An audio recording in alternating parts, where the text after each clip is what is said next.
here because we just don't want this factory to be operating on British soil.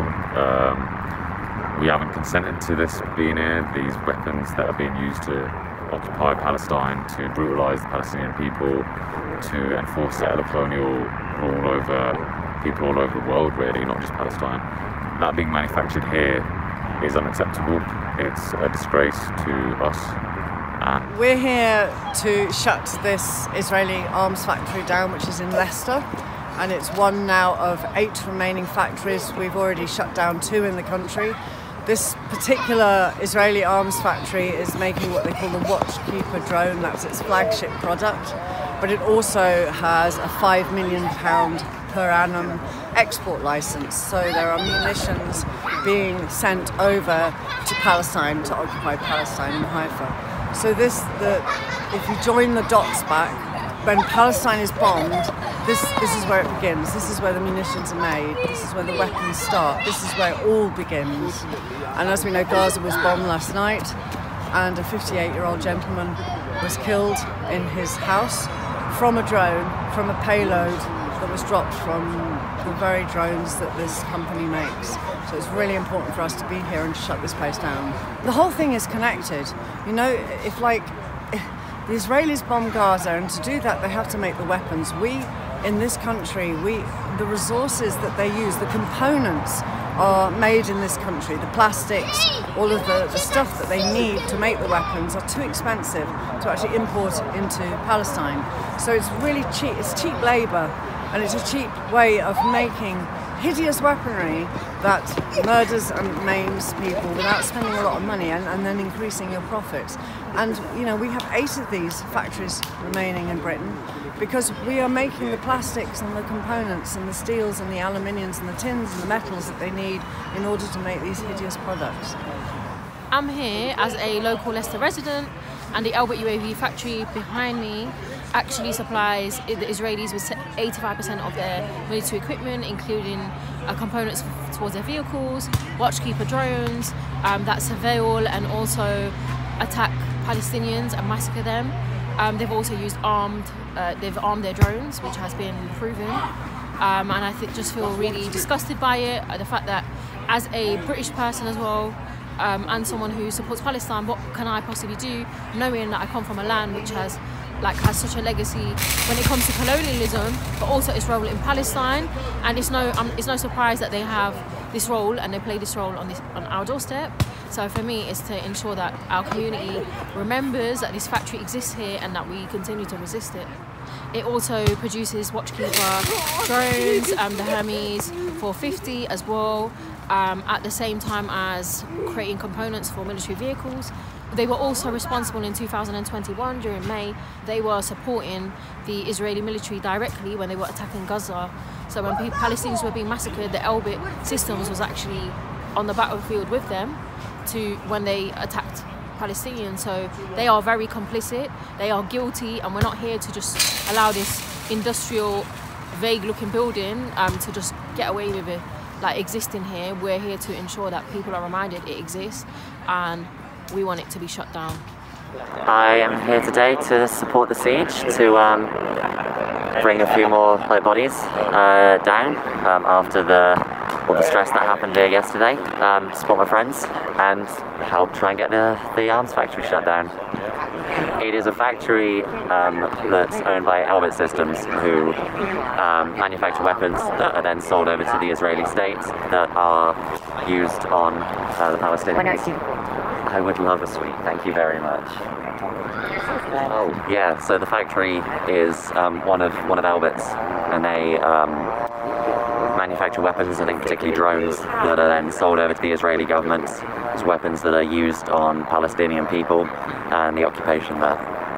Yeah, so this factory here is owned by Elbit, so all the money made here goes as dividends to Elbit, which is a company that cooperates closely with the Israeli military. This company also markets these weapons that they produce all over the world, actually, not just here. They market them as battle-tested on Palestinians because they test them on the population of Gaza and the West Bank.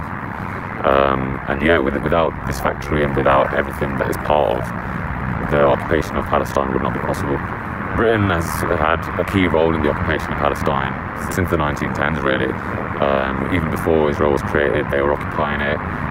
They've been committing war crimes there in the 1930s, in the Arab Revolt, and they ever since Israel has become independent, per se, they have been enabling its monopoly on violence. They've been enabling its greater firepower of the Palestinian people, and this company is just one example of how they do that. They give it diplomatic legitimacy and all sorts. We are totally complicit. The British government is complicit up to its eyeballs, and not only with the Balfour Declaration, the very beginning of the creation of the State of Israel, but in the fact that it's protecting these Israeli arms factories. It's also trading with the Israeli arms industry. So Britain has its hands so deeply in a bucket of red that we have to somehow sever this relationship. And I think the people don't want to be complicit in the bombing of civilians. I actually think the British people on the whole want nothing to do with this. It's the government leads, it's our politicians and our party leaders that are invested in the Israeli industry and invested in the arms industry, and that's what we have to sever, because we don't want to be complicit in the bloodshed that's being caused there. We may not stop the Israelis from making weapons if they move out of Britain, but we will at least not be complicit in the whole hideousness and the murder and the maiming and the misery that these factories are causing. Britain's role in the creation of the illegal state of Israel is very, like most people know about it, and the fact that it is responsible for the Balfour Declaration, handing that land over, Palestinian land over to the Israelis, and creating that. They have continued to support settler colonialism. They haven't really opposed settler colonialism expanding, like settlements expanding and all the rest of it, and they also have never been firm in standing against Israeli apartheid. And we're here as British people, people living in Britain, of wherever we're originally from, to ensure people are reminded that not only are some of our legacies and our backgrounds come from being directly affected by British colonialism. British colonialism continues its role when it comes to Israeli apartheid against the Palestinian people, and we're here to remind people that we're not here for it. Okay, there's a lot of history behind it, like the British Mandate and the history of passing the state over to Jewish people when it wasn't land that Britain had right to give away to anyone or to own in the first place. And currently they continually sell weapons and promote the Israeli state, promoting all the imperialism of our own state through others. Yes, the public have been really supportive, actually. The people of Leicester, the people of the country even, they've been really supportive. We've had constant offers of donations of food. People have come and replaced our sleeping bags, all sorts of support, moral support as well. We honestly feel like we represent the democratic will of the people of Leicester, and they have made that clear. And as for the police, well, their behaviour has just been ridiculously crooked and disgusting, really. And the fact that they're doing it to defend such a disgusting institution just makes that even worse. Well, the response from the police has been appalling. They've been brutal. They have injured people. They have divided and conquered, if you like. They have split people up. They have treated us badly. They have lied. They have actually instructed us to do things that they then can use as a way of arresting us. They've also stolen people's equipment. They've taken away the tents. They've changed the rules of their Section 14, which allowed us to protest, that then didn't allow us to protest. We were allowed in the forest and then we weren't. We were allowed here and then we weren't. So the police response has been disgusting, because they are protecting, they're shielding war criminals. And if you shield war criminals, then you are a war criminal. They are actually protecting people who are breaking international law. And this company is breaking international law. The response from the public has been amazing. We've had food, we've been wined and dined, we've been given bedding. When the police took our tents away, they came with bedding and duvets and pillows and blankets. We had Maghreb prayer here. We had the Muslim community come out to do evening prayers, and also a funeral prayer for Sheikh Kader Adnan, who died of hunger strike yesterday and was a very big, iconic Palestinian resistance figure. So we had so many people turn up. We just saw them all marching up the road with bags of food, and it was amazing to see all of these people flooding in here, and they're coming back. And on Friday, they're trying to get all of the mosques to do Friday prayers here, so we could end up with hundreds here. So the community response has been brilliant. We need more. We always need more, because it's the people of Leicester who will help to shut this factory down. Palestine Action have laid the groundwork, and now, you know, it's up to the community to come and join in and get rid of this weapons factory, this toxic place that is killing and maiming innocent civilians and people, a captive population of Gaza. It's up to the residents to say, no, we don't want this on our doorstep, and we're going to come and we're going to join the siege, and we're going to be here, and we're going to be as strong, and, you know, we're going to close this place down, and we're not going to go until it's shut. The police from day one have been very heavy-handed, very unwelcoming of us, very suspicious, but at the same time just very apparent that they're here to protect, you know, corporations. They're here to protect this factory that supplies the Israelis. They came down heavy-handed. They started to make arrests from day one. They made their presence known. They also then on day two they went in and arrested a whole load of people in the morning, including a 15-year-old boy. Then they came back outside here. People were just in a workshop. Then they started to come out militarized and started to grab people's tents, and they took people's tents and just took them through the police cordon, which was really unnecessary. Like, you know, it's not affecting anyone. It's not like we've got people doing some Olympics down this road, you know, like it's not necessary for that to happen. This idea of talking about structures, which is nonsense. Yeah, so they just made it very aware, and arrests have just continued to happen. At the same time, they've also been very hostile in the way that after they've arrested people, took them down to the police station, the way they've released them, they've just not gave people their phones back, their money back.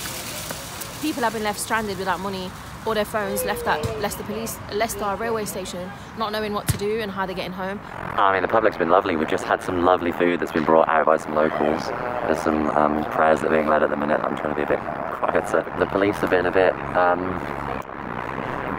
like they've been wanting to intimidate us. There's been a drone that's been flying much lower than it needed to be. There was a squad of 7 of them that marched out the other hour ago or so, that just trying to intimidate us, but not really doing anything today. I mean, they have been. They kept everyone yesterday, but like, yeah.